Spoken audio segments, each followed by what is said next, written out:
All right, guys, this is another method. Okay, look, this is my California patch. She's pretty tight, but I just cut it back about the same size on each side. Well, you try. This one ripped a little bit more, but so I have a typical broken bottom corners of the sheets. All right, this top sheet and this bottom sheet both had broken corners. So I'll just cut it out.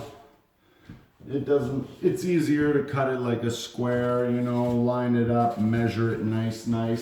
So what I like to do, well, since I have a stud here, okay, if I was to prepare this ahead of time for somebody else or me just doing it later when I have mud on me, I can easily just put it in place, okay, and put in a couple of screws right now, okay, into that wood.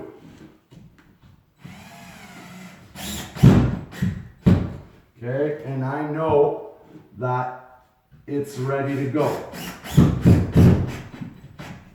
Now, a lot of you might be saying, well, shouldn't I have just mudded it up first?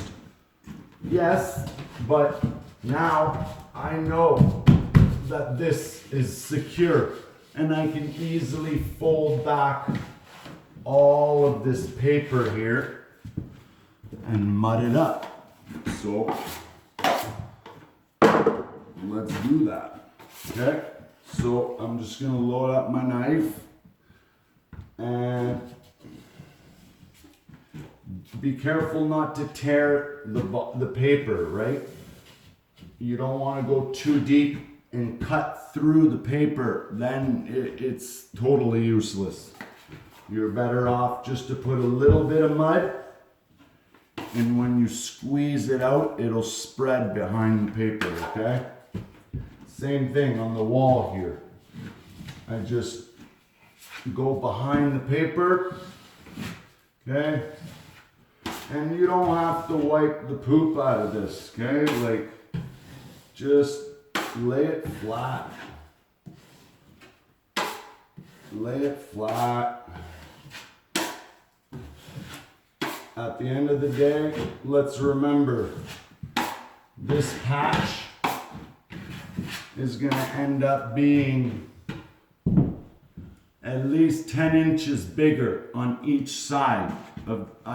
What I do is I use my 10-inch knife and I just coat this whole thing with a nice bed of mud. Okay, so let's just keep wiping it. One more.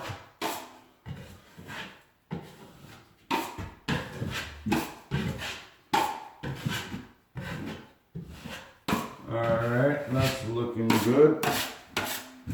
And yeah, I could just run a tape from that patch up and this patch down, because I folded a piece of drywall from the California patch.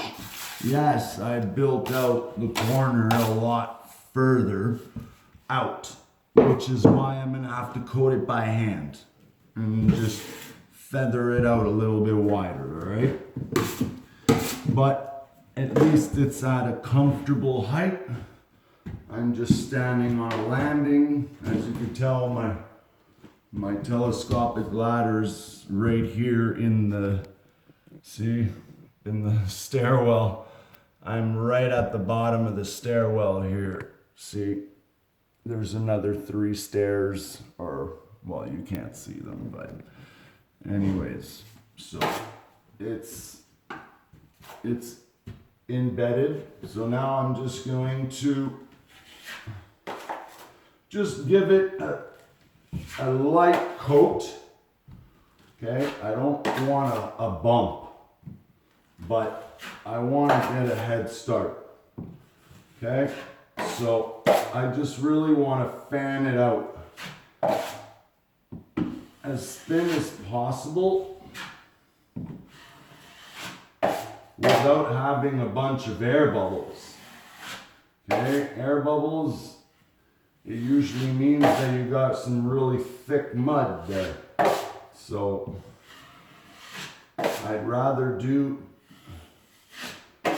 2 tighter skims than one really ugly coat that needs a lot of sanding in between coats. All right? So, as you can tell, I think I hit that about 10-15 times. So now I'm just going to get rid of this hard edge that paper is going to leave. Okay? Good enough. Okay, now I just got rid of the hard edge of the paper, tried to blend it in.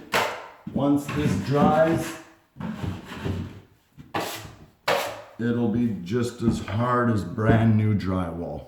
All right, have a good day.